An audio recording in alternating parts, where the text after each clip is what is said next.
About 6 o'clock on the afternoon of February the 25th, 1852, some 650 sailors, soldiers and civilians, including women and children, departed from the Royal Navy's base at Simonstown near the tip of Africa. Just a few hours later, they would become players in a tragedy which is still commemorated across 2 continents, the wreck of the HMS Birkenhead.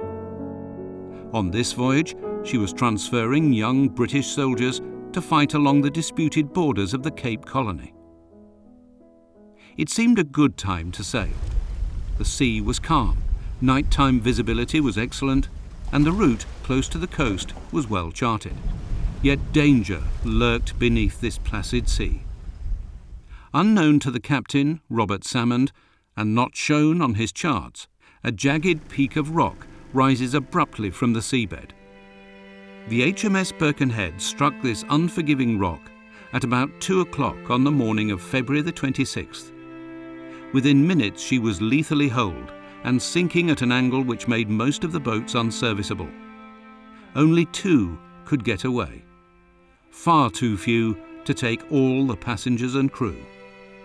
Unfortunately, this was not an unusual disaster, and it could have simply become another sad footnote in British naval history. But the wreck of the Birkenhead was to become iconic. Why? The answer doesn't lie in the ship herself, but in the bravery and discipline of the men who were aboard.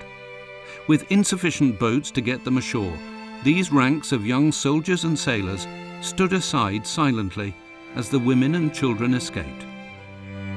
It was a scene that was immortalised by Victorian artists and by the poet Rudyard Kipling. Their work was done when it hadn't begun. They was younger nor me and you. Their choice it was plain between drowning in Ypres and being mopped by the screw. So they stood and were still to the Birkenhead drill, soldier and sailor too. And so the Birkenhead drill of women and children first in times of danger was born.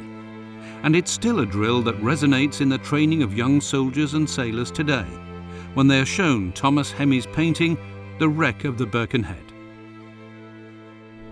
It's shown to our soldiers as part of their history, which they are immensely proud of.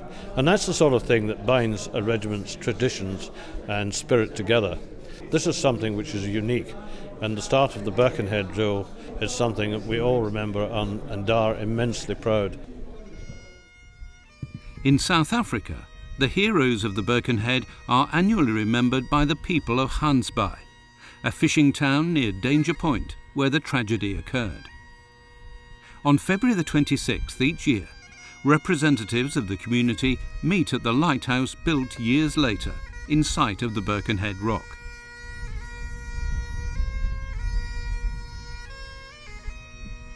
They commemorate the 430 men who died in these seas, drowning in the kelp or taken by the sharks, for which the town is world famous. And thanks to the generosity of shark cage diving company Marine Dynamics, wreaths are placed on the very site of the wreck. This year, the people of Gansbaai were also brought together with the people of the Wirral in Britain, where the HMS Birkenhead was built. A member of the Royal National Lifeboat Institute, Andy Liston, has tirelessly campaigned to memorialise the heroes of HMS Birkenhead in his hometown. This year, his vision became a reality. My message to the people of Gansbaai in Overstrand in the Western Cape is I kept my promise to you. Behind me stands the Birkenhead Memorial in Birkenhead, overlooking the river where the ship was originally built. The memorial, including pebbles from the beach where some of the 193 survivors staggered ashore, was ceremonially unveiled close to the shipyard. It was designed by 18-year-old student Gemma Twigg and made by apprentices from Camel Laird, the ship's builders. Each panel represents a different thing. So the first panel represents the boat.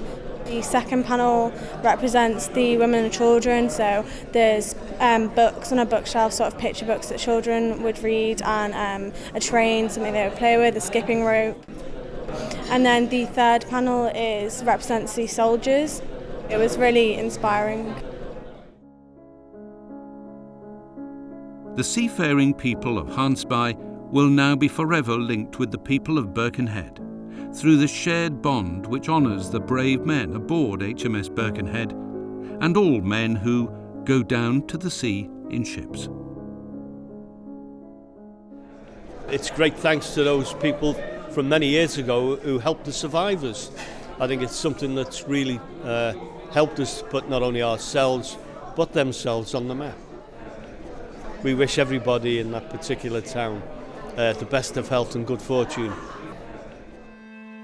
A new display of items recovered from the wreck can be seen at the Great White House, the headquarters of Marine Dynamics in Gansbaai. An upcoming documentary film will tell the story of the disaster and the recovery of artefacts from the wreck.